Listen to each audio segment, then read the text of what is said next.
tested.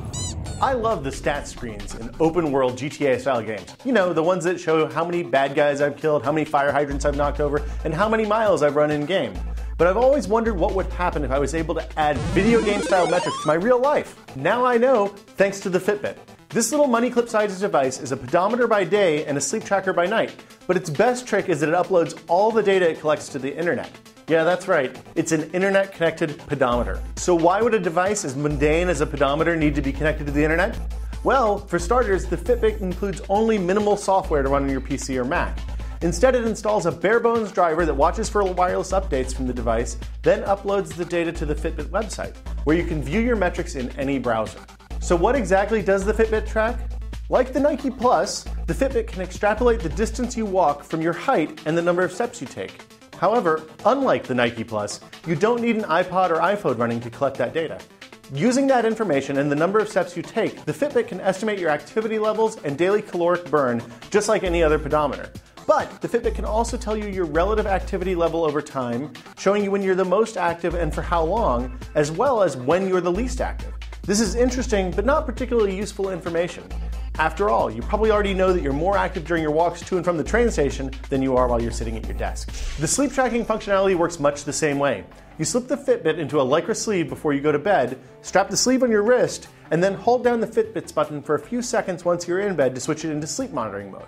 When you're in bed, the Fitbit tracks the movement of your arm to tell whether you're in a deep sleep, suffering some sort of night terror, or, whatever other nocturnal activities you might engage in.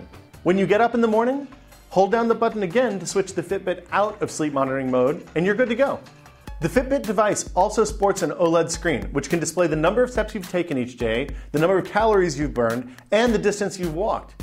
It also includes an adaptive overall health meter in the form of a flower. The more petals on the flower stem, the healthier your last 3 hours have been. As you become more fit, it will get harder to achieve maximum flower fitness, whatever that's worth. In addition to the minute-by-minute activity tracker, the Fitbit also lets you track your food intake and your physical activities. Tracking food is simple as long as what you're eating is in the database already. For example, adding a Whopper to your lunch menu is as easy as typing Whopper into the field, pressing enter. But it gets a little more difficult when you're adding food that isn't in the Fitbit database or that you make yourself.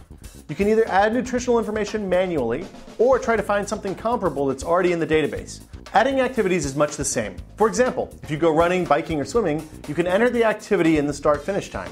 Then the Fitbit fills in your calorie burn and activity info for whatever you chose, which is especially useful for activities like swimming or biking that can't be accurately tracked with a pedometer. I spent the last 6 weeks testing the Fitbit in the real world. My world, as it were. While I found that tracking food was a pretty big hassle and stopped doing it almost immediately, the Fitbit still gave me quite a bit of useful info on my sleeping and activity habits. I'd love to see a phone app solely to make tracking food easier, but I was already conscious enough about my food choices to know when I'm making bad ones. And yes, the pint of Ben & Jerry's at 11 p.m., always a bad choice. But I have been consistently using the Fitbit to track both my activity and sleep for the last 6 weeks.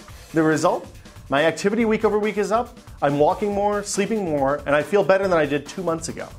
Part of this can be attributed to my weight loss, about 10 pounds. But I think my improved sense of well-being is as much about the fact that I'm consistently sleeping 6 hours a night or more as anything else. I didn't delve too much into the social features of the Fitbit. The devices are still in pretty short supply, so I don't know anyone who has one. At least not anyone who I want to share my fitness info with. Regardless, the Fitbit's controls over who you share your info with are pretty granular. You can limit access to any category of data, weight, activities, ranks on the site, food you've eaten, etc., to yourself, your friends, or the general public. But does the Fitbit fulfill the promise of giving you, the stats-loving nerd, metrics over your activity and sleep habits? Indeed it does. At $99, it's a little expensive for what's essentially nothing more than a fancified pedometer. But the website and tracking tools that come along with the Fitbit are super useful, whether you're looking to get more fit or simply track your current fitness regimen. For Tested, I'm Will Smith. Thanks for watching.